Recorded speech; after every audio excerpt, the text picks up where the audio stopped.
Good morning and or afternoon, depending on where you are in the country, and welcome to our monthly Pulse webinar. This is our free MAPS coaching webinar where we take deep dives into the strategies, the techniques, the subjects that will make you a better agent. I don't want to say even some of you are already elite agents that join us every single month, but really looking at it and going, how can we improve our skill set so we can provide a higher level of experience for our clients, right, who we care about. So, and also make some money. So we are going to go quick and fast. We're talking about one of my favorite subjects, which is pricing strategy, comparative market analysis, how to make sure that we're positioning and having these very delicate conversations with sellers to make sure that you're in a position to look like a hero. When I do this motion, that means the S under your chest.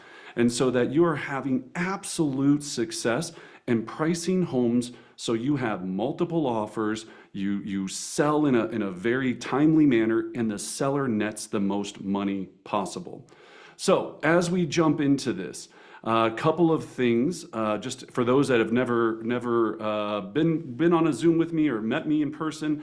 My name is Brendan Bartik. I've been in residential real estate now for about 22 years. I have an odd obsession with listings, and it is a passion because it changed my life. I went from making $8.80 an hour to making millions of dollars by being a professional listing specialist. So I've honed this craft over the last 22 years. Last year, our organization sold just over 400 homes, $5.7 million in gross commission income. And now I have the pleasure of training and teaching and helping agents do the same.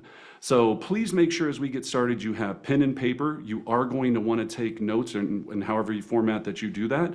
Utilize the chat box for questions that you have. You can also raise your hand and we will speak to you, live. We'll try to save time at the end for a few minutes. And when I say a few minutes to answer any questions that maybe weren't covered in real time. But yeah, be here, explore, ask questions. And the only thing that I ask in every session is remove your limited beliefs.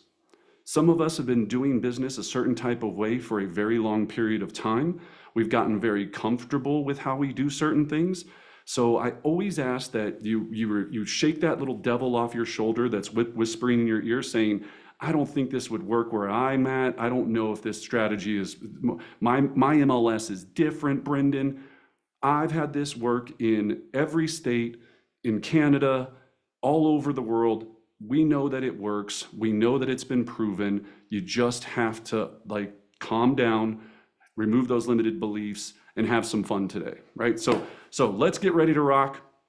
Before we jump in, please make sure that anything I tell you today is for educational entertainment purposes only. That you are always, of course, recognizing all the TPCA rules. Do never call the do not call list. Anything we talk about, commissions or income or net sheets or anything else, is only for suggestion. Please check with your managing broker, your attorney, your doctor, your priest before you do anything, and make sure that you're completely safe. All right, so now that we've gotten that out of the way, we are going to jump right in. And I do apologize, I am joined by my business partner and friend, Anna McKeel. She will be assisting in the chat box. She is fantastic. She will also be jumping on at certain times with insights because she's been doing this with me for a long time as well. So as we jump in, when we're going to talk about pricing strategy in CMA, we have to understand that it is part of a complete model. And in our model, we break that down into 4 simple sections: pre-appointment, at the appointment, at the table, and then when you're at the table, the actual closing process. Today, we're going to be taking a deep dive into pre-appointment, making sure that 90% of you winning the listing happens before you leave to go on the appointment. And a large part of that process is making sure you have the most powerful CMA on earth. Right? So we're going to go into that in detail. We'll be answering questions and have a lot of fun while we do it. All right, so When we talk about pre-appointment, what we're going to be focusing on today is the preparation needed to make sure that you excel. So we're going to be talking about the concept of signing the seller, not the house, how to deliver a powerful pricing strategy, and then we're going to give you a very simple pre-appointment checklist, what we call our pack. Don't ever forget your pack before you leave to go on this appointment. So we're going to talk about what we do to really make sure that you're in a position to leave with confidence, to have difficult pricing conversations with sellers, right? We know every seller believes that their house is usually worth more money than unfortunately the market is willing to bear for it. So how do you navigate that? How do you present the information in a way that is going to objection block instead of having to handle objections? So we really have to start with understanding that concept first of signing the seller, not the house. And when I start with that, what I want you to really think about is when you're on the phone and you're setting the appointment and you're talking to any seller, we're trying to identify, who am I meeting with? Who is the person that I'm going to be sitting across from the table having this very powerful conversation with that could leave me leaving that meeting earning $10, $20, $50, $100,000. Sometimes our mindset is, I'm going over there to explain how much their home is worth, show them all the magical things that I do to get their house sold, show them my track record, show them this, show them that. That is not how you win this game. What we're doing is building a relationship. We're building a friendship a lot of times, and we're going to be in partnership with this seller to get them the absolute best price with the least amount of friction. That's what our goal is for every person that we work with. So in doing this, we've got to make sure that we're really clear on that concept. And in starting that first concept out, we always want to start, before we even start researching the property and doing our CMA, with researching the seller. Because I want to know if this seller is an accountant. I want to know if this seller is an interior designer. I want to know if they have kids, if they don't have kids, if they have dogs, cats, if they like the Pittsburgh Steelers, if they like all these different things.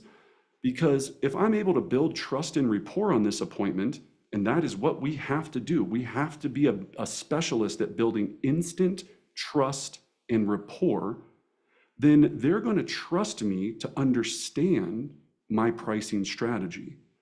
See, without having that rapport and that trust, if I'm sitting here and I'm in an argumentative position with a seller going, I know you want 650, but the market is telling us 600, and I haven't built any type of friendship or trust, they're going to look at this and go, we're now adversaries instead of partners. And we want to be partners in this. So the way that we do that is we learn about the person that we're going to meet with, just like we would a $1 million job interview. And we want to be really clear that they have personality styles, right? We've got tiger, dolphins, turtles. We've got all kind of the disc profile. And I'm going to custom tailor my process to the people that I'm meeting with, because there is never a one size fits all. There are some standards, and we have bumpers on how you do this and some best practices. But when you're really at the ninja level of this and you're really rocking this at the highest level, you're a consultant. And a consultant comes with data. Consultant comes with facts. Consultant comes with the information that you're going to utilize to explain to them what they need to know so they can make an educated decision. And that's all we're trying to do, is help sellers make an educated decision. So please don't forget that this is such an important piece of your initial process before you even begin to look at the pricing strategy. Research the seller, know who you're meeting with. All right, now, preparing for a powerful pricing strategy. So we know that there's a number of steps that we take, and I want you to start thinking about yourself as an airline pilot. You're sitting down, you're about to take off, and you have a checklist of all the little buttons and things you need to flip to make sure that you're going to have a very successful flight and get everybody there safely and land that beautiful plane in our world, key in our hand, signature on our agreement. To do that, we have to, just like any professional, have a checklist and a process so we don't miss anything. And a lot of times I've worked with agents and I've been in our office, and here's what happens. We get a listing appointment. We're like, I got a listing appointment. Oh yeah, oh yeah, oh yeah. Then we run around and tell everyone in the office that we've got an appointment. Then we go, okay, I gotta go try to work on the comps. Then you spend 3 hours working on comps. You call me, you call your friends, you call everyone else going, what do you think this could sell for?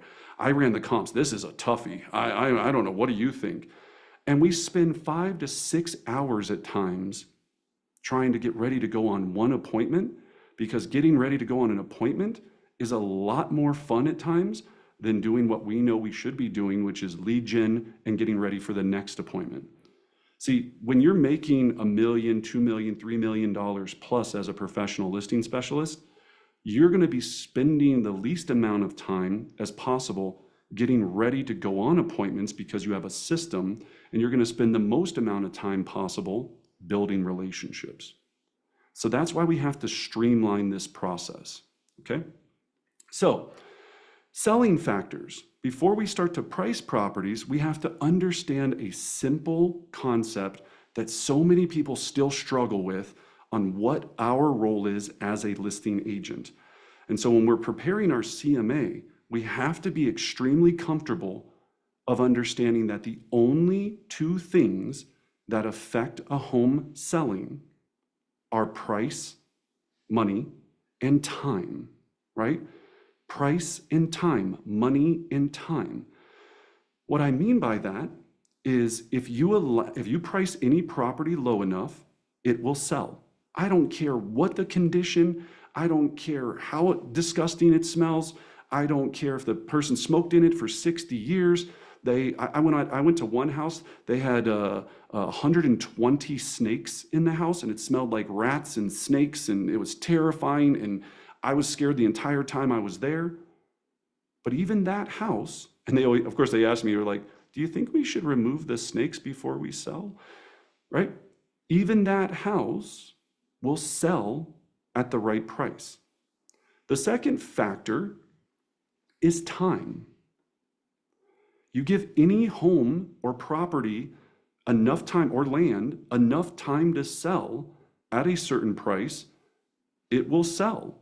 Right? If I price a property $100,000 over market value right now, it might take 2 years for that price to get to where it's at, right? We all agree prices continue to go up historically over a period of time. It might take 5 years, it might take 10 years. What we're trying to do as professional listing specialists is make sure that we're focused on knowing how to maximize the shortness of time to make sure that we get the highest price possible, all right? So make sure you're very clear on that. Now, when we start to get into setting up our pricing for our market analysis, our comparative market analysis, our CMA, we have to have a concept that is so clear in our mind that as we're evaluating all of the comparables, and I'm going to talk about a lot of this today, as we're weighing all of the information, we're going to identify the price that we know this home would sell for in 24 hours or less. Guaranteed, no matter what. Now, as you can see on the visual, this is a video of a Pomeranian. I own a Pomeranian. His name is Godzilla. Well, I should say my wife owns a Pomeranian named Godzilla. And so what I want you to think about is anything you love on earth. That could be your dog, your cat, your significant other, your grandma. And I want you to think about, as you're doing this pricing strategy, that I've got Godzilla, little cute fluffy Godzilla sitting here. And if I don't have a buyer for this house at this price in 24 hours, Godzilla is getting a bullet in his head. Now I know that is a graphic image, right? And little Godzilla's brain splattering all over the floor. But I want to put that image into your mind to make sure that you understand the seriousness of why this is so important. We're not trying to go, I think it could sell for this. I don't know, if the right buyer came along, maybe it could get to 625. I don't know. What do you think, Susie? No. A powerful pricing strategy goes into this going, this is where I would stake my beautiful Godzilla's life on it, that this home would sell in 24 hours, period, end of story. Okay? So please make sure you're clear on this. It's not a what if, it's not a possible, it is end all. You would stake something you care about's life on it. When you start with that mindset of pricing, and when you're so clear and you can see it, the rest of this is now going to be explaining to the seller how to get them from fantasy land to realityville, right? Right? That's what we're trying to do. Remember, who sets the value for the home? The buyer. The buyer is the only person that sets the value for this product, right? No matter what, if no buyer comes, house isn't worth anything. If some buyers come and don't make an offer, it's telling us that the buyers don't feel like it's a strong enough value to make an offer. If we have a ton of buyers come and they make multiple offers and the price gets driven up, then that's telling us what the market's willing to bear for that property. Okay? So yeah, right, taco salad. We had another dog in one session and his name was Taco, and yeah, he becomes a taco salad. We don't want taco salads. We don't want little Taco becoming a taco salad, right? We want Godzilla to be around for a long period of time, but use that visual in your mind in your pricing strategy. All right, the next thing, what is a CMA and what is it not? A CMA is a very simple tool that helps examine comparable properties in the same area. It helps us to determine current market value, and then it's a powerful tool to help establish, and please write this down, an initial asking price. It's not to establish a final sales price. It's not to establish a list price. It's an initial asking price. Initial asking price. That is, with the right strategy and the rest of our, our program and everything else we do, that is going to go up dramatically to set record-breaking prices for that particular property and that property's particular condition, okay? So we've got to be really clear on what it is and then making sure what it's not. A CMA is not an appraisal. A CMA is not a to-the-penny exact calculation of how much a property is worth in today's market. The only thing a CMA is utilized for is to develop a pricing strategy to attract buyers to come and see this home. You do it too high, no one comes. You do it way too low, and people ask me all the time, well, Brendan, what if the market value is 600? Can I list it at 400? The answer is yes. The absolute answer is yes. Well, won't people only offer 405, 450, 490? We don't know, right? What we're trying to look at is, and I'll talk about that. I wouldn't do that, and I'm going to talk about some tools on where your mindset should be with that. But we're trying to, of course, open up the property to as many segment of buyers as possible so that they can come in, build competition, build social proof, build urgency, really funnel everyone that we possibly can through on our initial launch weekend, meaning when we launch that property, so that during that time, we maximize the ability to get the most activity on this property possible. Some of our strategies that agents have utilized in the past is, we'll set a price, and if we don't get buyers, we can always just come down later.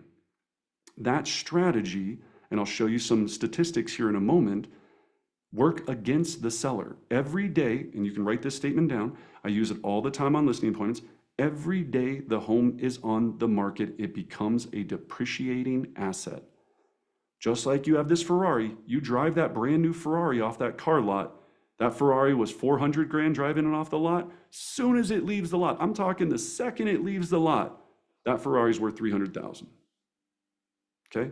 So it's a similar concept. And some of you right now, that little devil on your shoulder is going, well, what if it's a classic car and it actually retains its value and it goes up?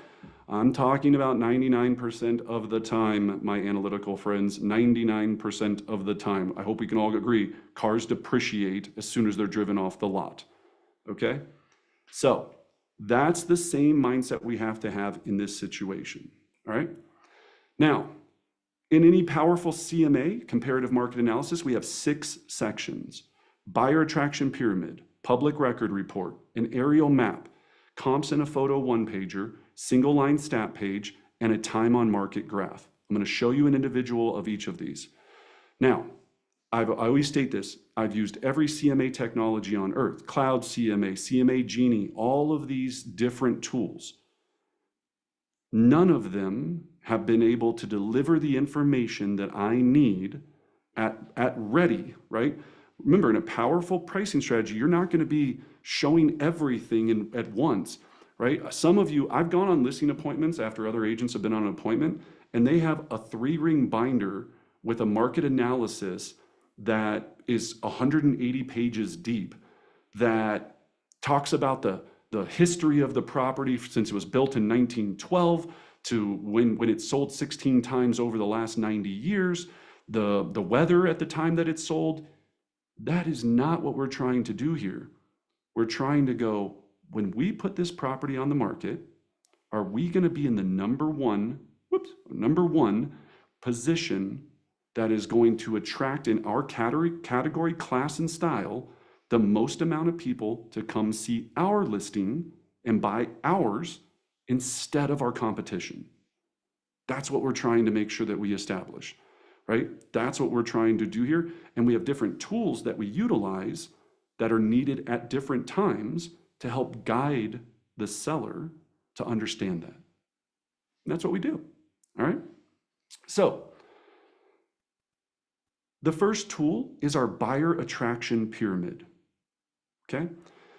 Now, I've used this document, I think for, gosh, I would say at least 15 years, and it's one of my favorite visuals that I utilize during the listing appointment to help explain to sellers. Remember, sellers, they might have sold 2 houses in their life, no houses in their life. It might have been 15 years since the last time they sold or bought a home. It might be just a week ago if they're an educated investor, but I do this with investors, I do this with everyone.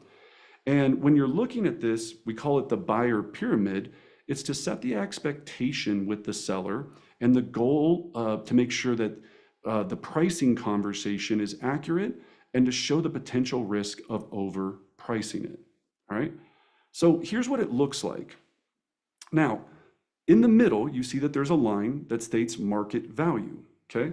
And so again, you have this in your listing presentation, right? It's a simple one-pager. You can have it on nice paper, you can have it laminated, you can have it in your actual value proposition if you want. There's a number of ways to do this. I like it as an individual piece of paper, and I don't like it laminated because I write on it, okay? And when I'm in a presentation, you got to remember, it's a presentation. It's visual, it's drawing somebody's attention, it's pointing out certain things, it's writing on it.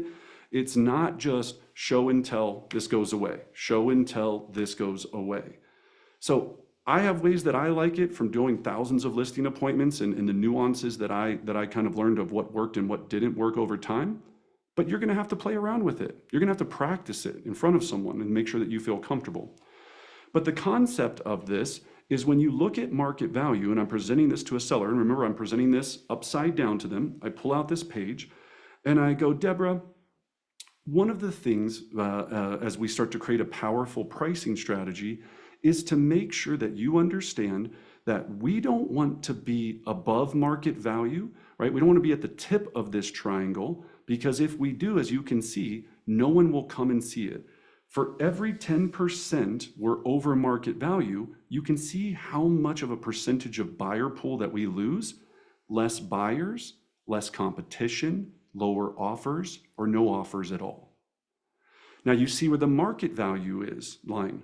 Now, if we are at or right below market value, and what I call the sweet spot, and I draw in the right below market value in the middle, This is where we're going to be able to attract the largest amount of buyer interest in your property, get everybody in the door, and then they're going to drive up the price based upon what the market's willing to bear for the condition of your home and the current market conditions.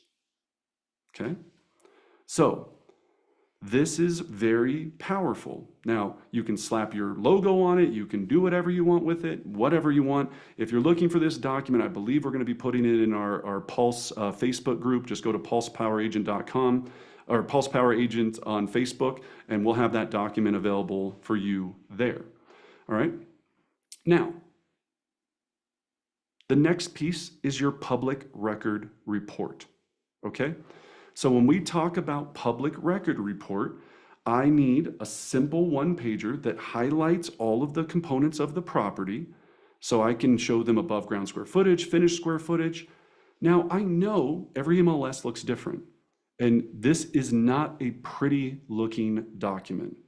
I utilize this style because I don't want it to be pretty. I want it to look organic. I want it to look like it's from the MLS. I want it to look like I'm a specialist and I have special information. I know with other, nothing dogging out other CMA providers, right? I know they try to make everything cutesy and easy. I have found that my sellers don't respond as well to that because they don't believe that it's authentic, right? And maybe not authentic is the wrong word. It's not like it came right from the source. So when you have this document, I highlight the most important things that you're seeing listed here below. And I'm confirming all of these details with the seller. Now, of course, you're going to use this. And if anybody knows a tax record report or a public record report, a lot of times there's wrong information on it, right? So we're doing a portion of our entire series that we have in this entire concept called List Like a Boss. But we're doing a portion of it right now, which is just the CMA section. In the prior sessions, you're going to have what's called a seller profile. And on the phone, you would have asked them a series of questions to confirm the information that they're telling you versus the information that's on the public record report. So never price your property just only trusting the data on here. There's a lot of times where it could definitely be incorrect. And then if we can put the link to Pulse in the chat box, I'd appreciate it. Thank you. And Kim, thanks for joining us. So we'll do that, okay? Now, the next piece, and we're gonna have a lot of things for you after this in that Facebook group. So now we have our public record report. The next thing we're going to do is we're gonna research the property. Remember, we researched the seller. I wanna know who I'm working with because the house can't sign the agreement. Write that down. The house can't sign the agreement, so we got to research the seller. Now we're going to research the property. Now, the first thing I do is I'm going to go and look at Zillow, Redfin, Realtor.com, all of these available Google pricing analytics. Why? Not because I have it has no implication on what I'm going to price it at, so Godzilla doesn't have his taco salad incident, right? I'm going to make sure that I know what it's going to be priced at. But you got to remember, the seller is getting inundated with information. Maybe they're on a HomeBot. Maybe they're on some other sort of document. Maybe they're getting a market report or they were getting some sort of aggregated information. Or they just Googled, what's my home worth? And Zillow goes, blah, based on a computer. So we got to know what they're thinking so that we know probably where their mindset's going to be. And so we can have a strategy to close that gap and get them from fantasy land to Realityville, right? And that's our job. The next thing, of course, we want a street view. So I go on a Google Street View. I want to know if it's next to a crack house, if it's next to a Burger King, if it's next to two beautiful homes that are absolutely gorgeous. And my comparable happens to be the donkey, right? I want to make sure I know what this property looks like. Then I'm going to do an aerial view. So with that aerial view, of course, on our aerial view, we're looking to see what it backs up to, power lines, a pond, a golf course, another house, because this is all going to matter in our analysis. If one house backs up to a beautiful unrestricted view of the mountains and one home backs up to another house, would there be a pricing consideration? Of course there would be, right? Of course there would be. So, and then we're going to review the one-page public record report. Okay. So when you're doing this, you might be like, gosh, this sounds like it's going to take me forever. It's literally like boop, boop, boop, boop, boop. It's seconds when you're doing this. Now, please write this down. 1 CMA a day keeps bankruptcy away. To get good at this, we need to be doing a CMA a day every single day of our life. Well, not every day. During our work days, right? Take time off, enjoy your world. But every day, whether you have a listing appointment or not, send that CMA to a client, email it to them, mail it to them.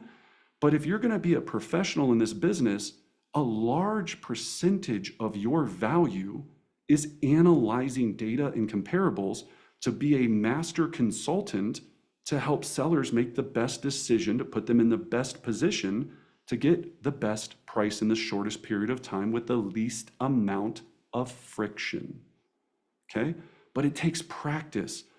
When I was a real estate assistant making $8 an hour, I was my mentor and the person that I worked for, she was a top listing agent. I was doing probably 3 to 4 CMAs a day. She would go on anywhere from 10 to 12 listing appointments a week.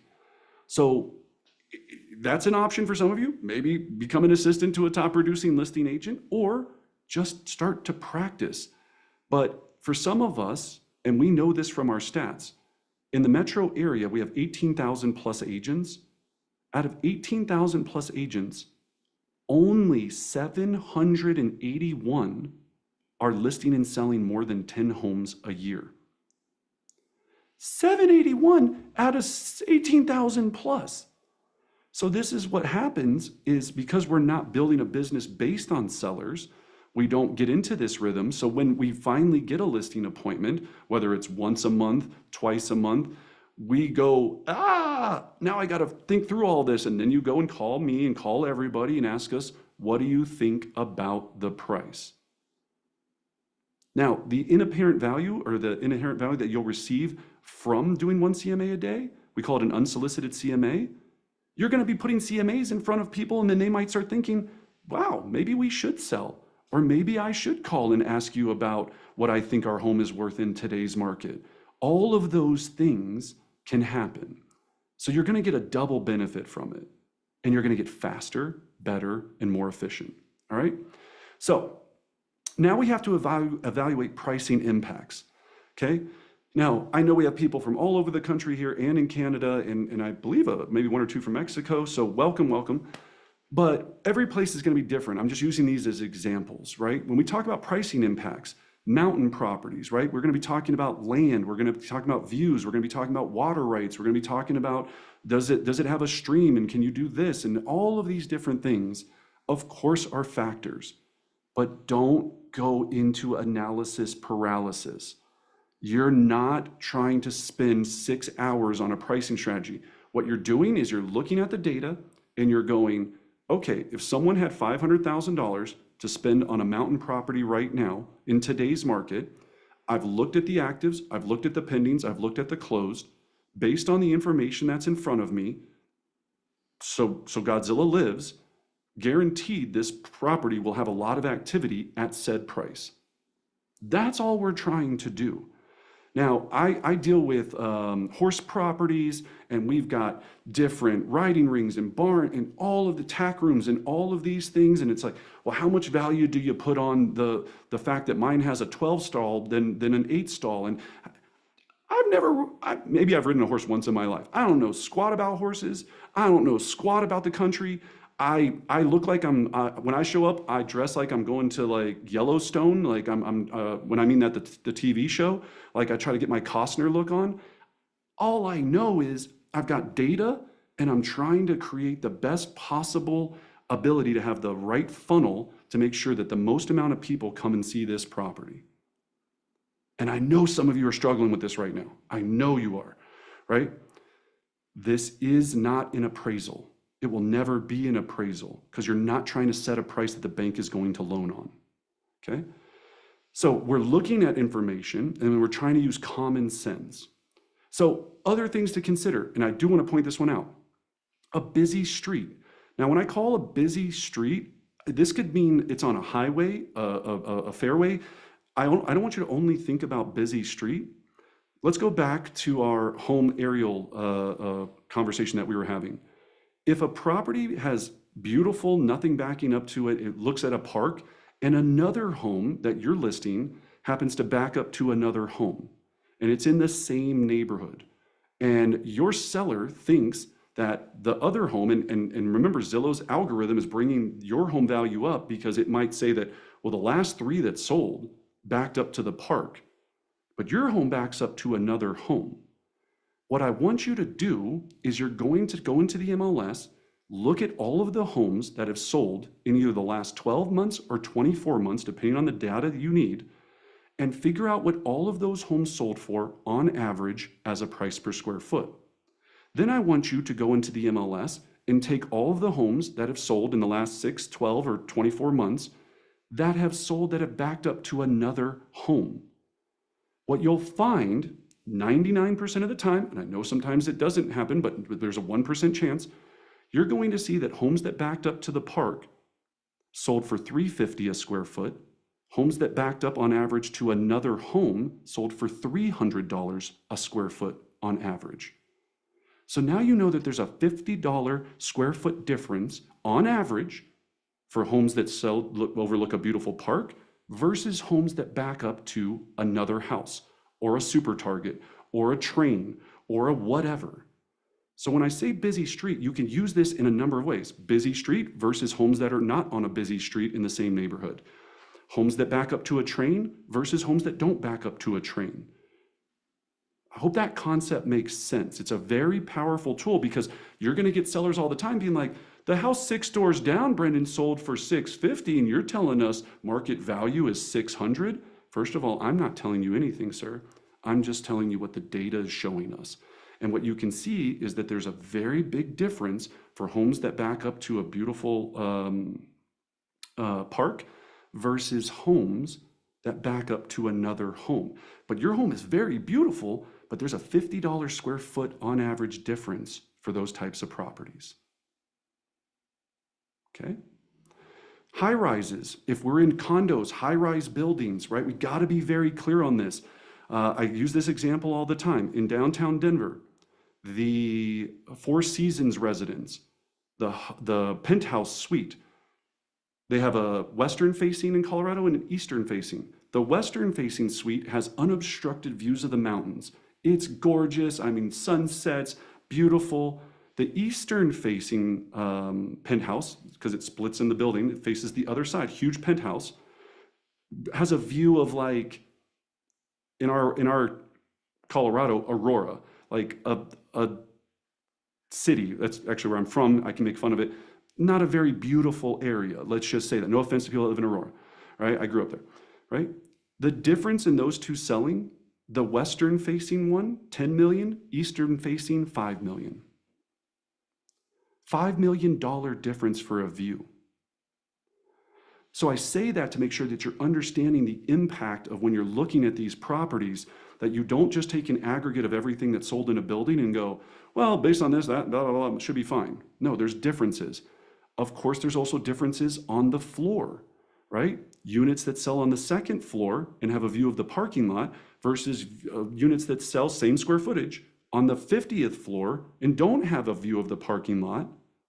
There's going to be a difference there. So we got to make sure we're just always prepared on how we provide that data. Thank you, Jeff.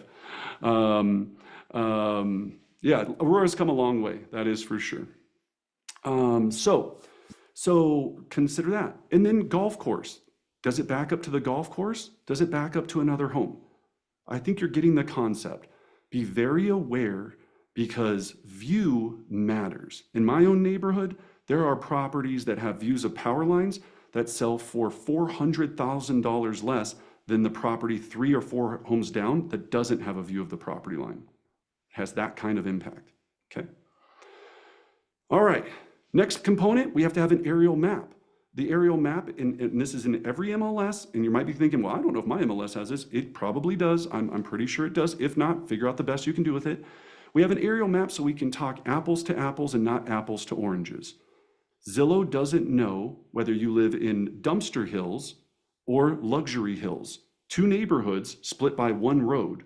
We've got to be very clear in understanding that pricing concept that the seller might be going, well, Zillow said this. Well, it's like, well, you live in this neighborhood, homes in this neighborhood, because of the amenities and the type of properties, they sell for X. So make sure that the seller sees the location of the comps, differences in lot location and size, and has a good understanding of what we're talking about, and also why you selected certain comparables, okay? Now, when we're looking at comparable properties, right, as we're putting this together, there's some things that we try to have guidelines on to make sure that we're available. Now, I know there's challenging properties out there.